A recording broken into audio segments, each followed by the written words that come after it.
So, with the first test fast approaching in the Jimmy Anderson Sachin Tendulkar Trophy in Headingley, I thought now would be a good time to outline what my first 11 would be for that test. So let's start with the openers. Firstly, you've got KL Rahul. He's been very good for India in patches without ever being indispensable, and especially abroad, he's someone with the technique to succeed. He's got hundreds in England and has had a good tour of Australia with a few good scores and was looking solid. Now in his 30s, he knows his game, and hopefully this is his time to become one of the main players for India. At 2, you've got Jaiswal. He's had an excellent start to his test career and he scored a magnificent 100 in Australia. If he can carry on that form in England, it'll go a long way to getting India to win the series.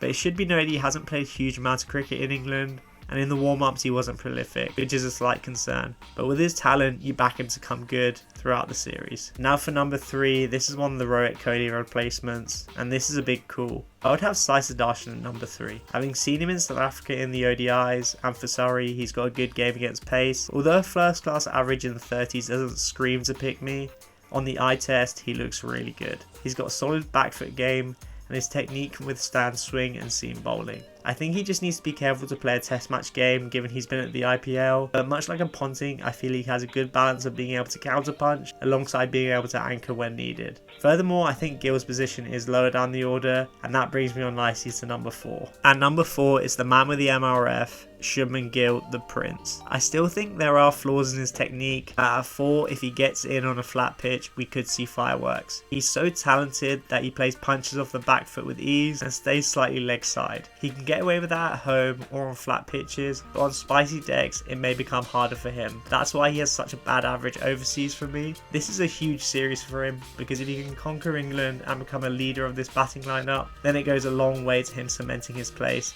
as captain and leader of this side. At 5, Rishabh Pant picks himself. He's a game changer, and whilst he hasn't been in great form, hopefully he can turn that around. Then at 6, you have to pick the man in form, Karan Nair. Having that experience at 6 will be crucial, and having someone that you know can build an innings if there are early wickets will also be vital for this India team.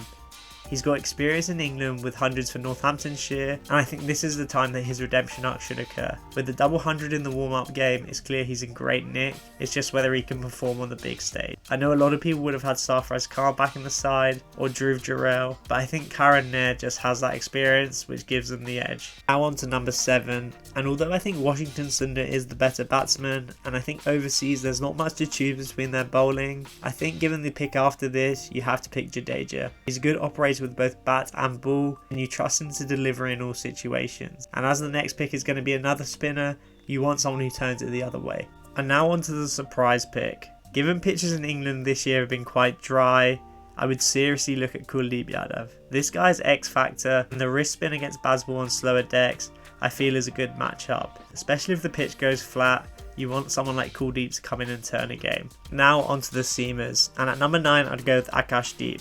He's skiddy and bowls well with that new ball, and I think he can be India's answer to Mohammad Shami, who's not playing. He's bowled well in tests so far, and with the Dukes ball I feel like he'll be a handful. Now on to number 10. I'm not going with Mohammad Siraj. I think they should go with Prasidh Krishna. He's a tall hit the deck bowler, and against Bazball with his ability to get big on batsmen, I feel like that's a better matchup than Siraj, who's more of a relentless Neil Wagner type. And at 11, I don't even need to mention, is the best bowler in the world is Jasprit Bumrah. He's the difference maker for this India lineup. With him playing, it's a completely different proposition, and you back them to win more than they lose. Now on to some players I haven't mentioned. I think from what I've seen of Reddy and Thakur, the bowling isn't quite there yet. So if you feel like you need more bowling, then I think you should play the extra bowler, especially against Bazball. Having a weak link that will be targeted relentlessly isn't something that you want. So if you want more bowling, then India should play an extra bowler, or if they want more batting, then go with a specialist batsman. But let me know what you think of this team selection in the comments, and if you enjoyed this video,